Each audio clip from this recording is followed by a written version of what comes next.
Hello, for today I have created a toddler gross motor outdoor activity, and the title that I named this activity is called Act Like an Animal. The target age range is for 3-year-olds, and I feel like this activity, um, it could be used for maybe an older, like maybe 4-year-olds, but the standards used for this plan would need to be modified, and the overall goal would need to be modified a little bit. But for this particular plan, the target age range is 3 years old, and it's called Act Like an Animal. And the standards that I use to help guide me throughout this activity plan process is demonstrates understandings of gross motor concepts as they apply to the learning, development, and performance of physical activities, demonstrates competency in gross motor skills and movement patterns needed to perform a variety of physical activities.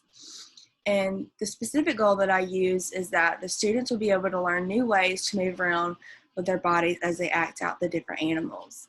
And the objectives are the students will be able to identify their body parts that they use in this activity.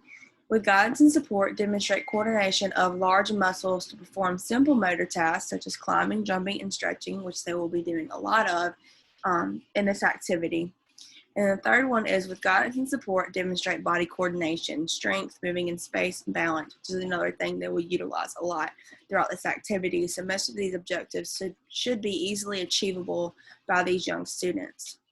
The vocabulary that can be introduced during this activity is flamingo, inchworm, crawl, slide, slither, hop, jump, skip, crawl, swing. There could be more that vocabulary introduced. It would depend on the specific animals that the teacher chose to use this activity. I suggested using 13 animals for the children to pretend to be, and that's a great range. 13 different animals, 13 different ways to use their bodies and utilize those gross motor skills and learn new ways to use them. For the description of this activity, I said it would be a hands-on activity for each of the students. They will work on their gross motor skills by pretending to be different animals in the outside play area. They will learn to balance and use different parts of their bodies as they act out how the animals move. The activity will have the students walking, crawling, jumping, moving backwards and forwards as they use their imagination to act like the animals. As the students are pretending to be the animal, you can tell them to come up with one, or you give them one to be on their own. They could pick their favorite animal. You could allow the students to each pick a favorite animal and incorporate that into the activity, make it kind of fun for them by having their favorite. And then you can ask them what sound the animal makes just to make it more fun. And even though they're utilizing their gross motor skills, they can learn a little bit about their animal as well. The students will practice their movement throughout this activity to enhance their gross motor skills by using all the limbs of their body.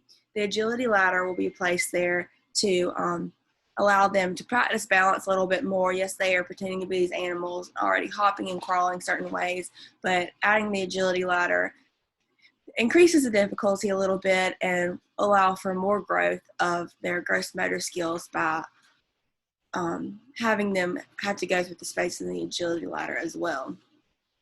For the assessment questions, the teacher can say, what does it mean to balance? And she can, for the second one, she can point to different parts of her body and do this a few times and ask them, what is this? And point to her elbow, or what is this? And point to my fingers.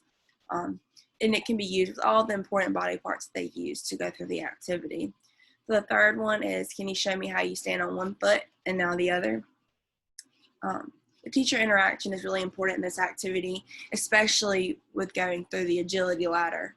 The teacher will interact with the students as she starts off the activity by explaining what they will be doing, and then she will also act out the animals with the students and let them follow her lead in the beginning just to get a feel of the activity and understand what the agility ladder is and how they can go through it while keeping them safe.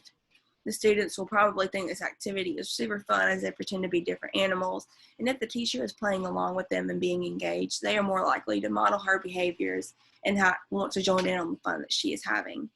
She will guide them through acting out the animals, show them how to jump, skip, crawl, and step through the agility ladder, and she will also help them learn about these animals if they are unsure about how they move or the sounds they make.